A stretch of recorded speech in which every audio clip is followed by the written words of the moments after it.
उन्होंने तय किया कि आलोक जी जो बात, जी हमें आलोक इंडिया जी पर जो ये, जी हाँ अच्छा, नहीं, मैं एमएससीआई को लेकर ही पूछना चाह रही थी कि जैसे अब एमएससीआई इंडेक्स से अगर अदानी वहां पर लुढ़कते हुए नजर आ रहे हैं, तो क्या ये चीज जो गवर्नमेंट ऑफ इंडिया है, क्या उसको ये नजर नहीं आ रही है कि भाई कोई तो प्रॉब्लम होगी कि इन्वेस्टर्स वहां से नहीं इन्वेस्ट करना चाह रहे हैं या उस फंड में पैसे नहीं डालना चाह रहे हैं? ये चीज क्या सरकार इस समय जानबूझकर डिसमिस कर रही है या देखना ही नहीं चाहती है, या फिर जितनी भी अंतर्राष्ट्रीय इंडेक्सेस होते हैं और आमतौर पर उनको डिसमिस कर देती है सरकार, वही सरकार कर रही है? नहीं, ऐसा नहीं है। देखिए, पहले ये समझ लेना जरूरी है कि एमएससीआई इंडेक्स का क्या महत्व है। तो एमएससीआई इंडेक्स है कि अब एक बड़ा म्यूचुअल फंड है या ऐसे 50 म्यूचुअल फंड्स हैं बड़े दुनिया के, जो पेंशन फंड्स होते हैं, जो सबसे बड़े इन्वेस्टर जो होते हैं दुनिया में वो पेंशन फंड्स होते हैं, कि उन देशों के पेंशन का पैसा, जैसे हमारे यहाँ एनपीएस को लेके जो झगड़ा है, एनपीएस में जो पैसा जमा हो रहा है वो कहाँ लगाया जाएगा। तो इस तरह से कैलिफोर्निया का एक पेंशन फंड है कैलपर्स, जो बहुत बड़ा इन्वेस्टर है। ये लोग जब लगाते हैं तो ये देखते हैं, अच्छा क्या इन्होंने तय किया, अच्छा भारत की इकोनॉमी बड़ी अच्छी तरक्की कर रही है, अगले 10 साल यहाँ बहुत तरक्की होने की उम्मीद है, तो हम भारत में पैसा लगाएंगे। तो भारत में पैसा लगाने के लिए फिर वो एक आदमी भेजें या एक टीम भेजें और रिसर्च करें एक एक कंपनी पे। इसके बजाय वो करते हैं, अच्छा चलिए तो एमएससीआई इंडेक्स देख लीजिए क्या कहता है इंडिया के बारे में। एमएससीआई का इंडिया इंडेक्स वो उठाएंगे और उस इंडिया इंडेक्स का कॉम्पोजिशन देखेंगे कि इसमें किस कंपनी का कितना वजन है। अपने ब्रोकर को कहेंगे एमएससीआई इंडेक्स हमारे लिए 1000 करोड़ डॉलर का खरीद दीजिए या 100 करोड़ डॉलर का एमएससीआई इंडेक्स खरीद दीजिए, इंडिया इंडेक्स। वो पैसा लेके आएंगे और जैसा एमएससीआई इंडेक्स में जिस कंपनी का हिस्सा है उतना परसेंट उसमें लगा देंगे, बिना सोच विचारे, दिमाग नहीं लगाना है उनको। तो अब अगर एमएससीआई इंडेक्स में आपका वजन कम हो गया तो इसका सीधा अर्थ है कि जितने लोगों ने इस तरह से पैसा लगा रखा होगा उस पैसे को उन्हें कम करना पड़ेगा। और यही दिक्कत है कि उन्होंने फ्री फ्लोट कम किया है और इसकी वजह से 4 कंपनियों का फ्री फ्लोट उन्होंने कम किया है।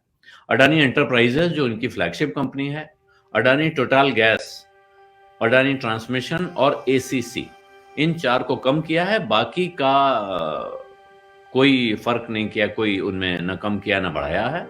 1 मार्च से ये फर्क आ जाएगा, यानी 1 मार्च तक इनको, कंपनियों को, जो फंड्स हैं उनको अपने पैसे को एडजस्ट करना पड़ेगा।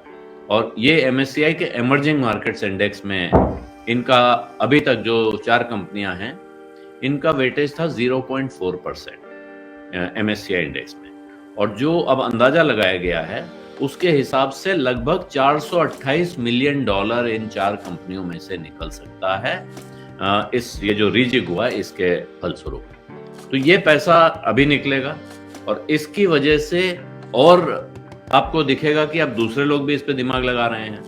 हो सकता है कोई और इस पे फैसला करे, लेकिन जो सवाल आप पूछ रहे हैं कि भारत सरकार क्यों नहीं देख रही है या सोच रही है, उस पे जब हम जाएं वो क्या होगा कि एक, इन लोगों का पैसा निकालने का अर्थ या एमएससीआई का रिजेक्ट करने का अर्थ ये कतई नहीं है कि उन्होंने हिंडनबर्ग के इल्जाम को सही माना है। जो बाजार में भरोसे का पैसा, लंबे दौर का पैसा लगाने वाले लोग होते हैं वो किसी भी तरह की शंका चिंता से दूर रहना चाहते हैं। वो जांच नहीं करेंगे कि ये आरोप सही है या गलत है। वो आज की तारीख में पल्ला झाड़ के किनारे हो जाएंगे जैसे ये आरोप लगा है। अगर आरोप लग गया और उसका थोड़ा असर बाजार में दिख रहा है तो वो कहेंगे ठीक है भाई, यहाँ कुछ डाउट दिख रहा है, ऑडिटिंग के सवाल हैं, तो हम इससे बाहर हो जाएंगे फिलहाल। जब मॉर्गन स्टैनली ने इनको अपने, मॉर्गन स्टैनली कह रहा हूँ, डाउ जोन्स ने ईएसजी इंडेक्स से बाहर किया था तो उसने साफ साफ लिखा था कि ये आरोप है, इस वजह से हम इनको बाहर कर रहे हैं। तो वो बच के चलना चाहते हैं। और बाजार में नियम भी ये है कि आप अगर पैसा लगाना चाहते हैं, इन्वेस्टमेंट कर रहे हैं, ट्रेडिंग कर रहे हैं तो अलग बात है, इन्वेस्टमेंट जब कर रहे हैं तो जिन कंपनियों में कोई सवाल ना हो, कोई शक ना हो, उनमें पैसा लगाइए। जहां सवाल उठे वहां से दूर हो जाइए। ये वजह है कि अंतरराष्ट्रीय इन्वेस्टर अलग अलग तरह के, अभी नॉर्वे के सॉवरेन फंड ने अपना सारा पैसा निकाल लिया, वो बाहर हो रहे हैं। लेकिन अब सरकार इसको देख के एक्ट करे, इससे पहले सरकार को एक्ट करना था। हिंडनबर्ग की रिपोर्ट काफी थी एक्ट करने के लिए, उसके लिए उनको जरूरत नहीं थी कि ये मॉर्गन स्टैनली का एक्शन आए। लेकिन सरकार जैसे चल रही है उसमें लगता नहीं है कि वो ना मॉर्गन स्टैनली के इंडेक्स से और न किसी और चीज से उस पर असर पड़ने वाला है, क्योंकि सरकार में और सरकार के समर्थकों के बीच में भाव है कि अडानी के बारे में जो सवाल उठ रहे हैं वो दरअसल अडानी के बारे में नहीं है, वो इस सरकार के क्रियाकलाप पर सवाल हैं। और इसलिए अगर हम इस पर कुछ भी करेंगे तो ये एक तरह से गलती मानने जैसा या कन्फेशन जैसा होगा। तो हम इसकी जांच वांच नहीं, हम तो सब दूध के धुले हुए हैं, हम जांच वांच नहीं करवाएंगे। कब तक ऐसे चलता रहेगा पता नहीं है। अभी लाइफ इंश्योरेंस कॉर्पोरेशन अभी तक ये कह रहा था, जो भारत में बड़े सवाल हैं वो LIC को लेकर हैं, सेबी को लेकर हैं, और अभी एक सवाल और है, क्या नेशनल स्टॉक एक्सचेंज भी अपने निफ्टी को रिजिक करेगा? उसमें 2 कंपनियां अडानी की हैं, अडानी एंटरप्राइजेज और अडानी पोर्ट्स। तो अडानी पोर्ट्स को तो मॉर्गन स्टैनली ने भी नहीं छुआ है, ये बड़ा कैश फ्लो वाला काम है, उसमें बहुत रोज कमाई होती है, तो उसको लेके बहुत शंकाएं बाजार में नहीं है। उसके शेयर के भाव को लेके हो सकती है, उसके कारोबार को लेके शंकाएं नहीं है कि वहां मुनाफा नहीं होगा। वो धंधा कैसे बना, कैसे बढ़ा, इस पे बहुत सारे सवाल हैं, लेकिन वहां कमाई होती है, इस पे कोई शक नहीं है। लेकिन क्या निफ्टी में जो वेटेज है अडानी की कंपनियों का वो भी कम होगा? अब मॉर्गन स्टैनली के बाद जो दबाव आ रहा है वो नेशनल स्टॉक एक्सचेंज पे है कि आपको भी फ्री फ्लोट एसेस करके अपने को रिजेक्ट करना चाहिए।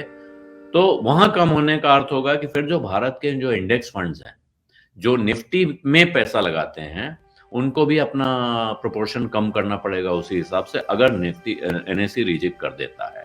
लेकिन वो करेगा या नहीं, ये दूसरा सवाल है। तो हमारे तमाम इंस्टीट्यूशंस बाजार से हुए हैं जिन पर अलग अलग किस्म के सवाल उठ रहे हैं, और उन सारे सवालों के ऊपर सरकार पे सवाल उठ रहा है कि भाई आप क्या देख रहे हैं? चलिए, इन सब ने अपनी आंख बंद कर रखी है, तो पहले इन्होंने अपनी आंख क्यों बंद कर रखी है? इनकी आंख बंद करने के लिए कौन जिम्मेदार है? इन पर एक्शन कौन करेगा? और कहीं ऐसा तो नहीं, ये शक है, कहीं ऐसा तो नहीं कि सरकार की वजह से ही इन सब ने आंख बंद कर रखी है, आंखों पे पट्टी बांध रखी है।